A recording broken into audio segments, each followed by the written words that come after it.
పాపం పాస్టర్ అజయ్ బాబు గారు ఆయనకి మూలశంక, దగంధరము, ఆసనములో మంట వంటి ప్రాబ్లమ్స్ వచ్చేసినాయి.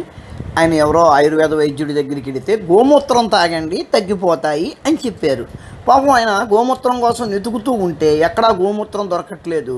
అదే సమయంలో ఆయన గ్రహించింది ఏంటంటే గోమూత్రమే కాదు గోమయం కూడా ఎక్కడా దొరకనివ్వట్లేదు హిందువులు.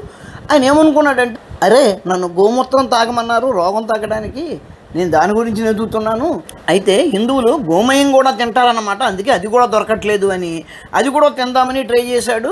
చాలా శతవిధలా ప్రయత్నించాడు, కానీ కుదరలేదు. దాంతో ఆయనకి కడుపు మండి ఏమంటున్నాడో ఒక్కసారి వినండి. చక్కగా ఆవు పేడ తిని ఆవు మూత్రం తాగి మెదడు ఉండాల్సిన స్థలంలో ఆవు పేడను పెట్టుకుని నీళ్లు తాగి నోట్లో ఆవు మూత్రాన్ని పోసుకుని నోటికి ఏదొస్తే అది మాట్లాడితే అందరూ చూసుకుంటూ ఊరుకోరు. పాస్టర్ అజయ్ బాబు గారికి నమస్కారం. అజయ్ బాబు గారు, మీరు గోమూత్రం తాగుదామని ఎంతో వెతికారు, అది ఎక్కడా దొరకలేదు. అట్లాగే గోమయం తిందామని కూడా వెతికారు, అది ఎక్కడా దొరకలేదు. అవి మీకు దొరకకుండా హిందువులు చేసినందుకు మీకు చాలా కోపం వచ్చింది. దానికి మీరు మమ్మల్ని మన్నించాలి. ఇక్కడ మీకు ఒక చిన్న విషయం చెప్పాలి. ఏమిటి అంటే, మేము గోమూత్రం తాగుతాము, అందుకని మేము గోమూత్రం సేకరిస్తాం కాబట్టి అది మీకు దొరకట్లేదు.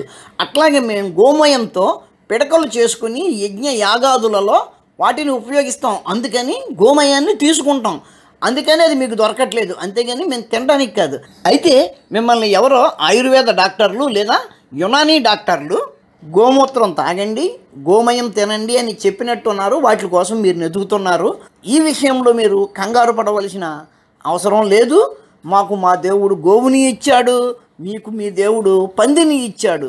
మీరు గోమయం బదులు పందిమయం తాగండి, అట్లాగే గోమూత్రం బదులు పందిమూత్రం తాగండి, అక్కడ మేము పోటీకి రాము.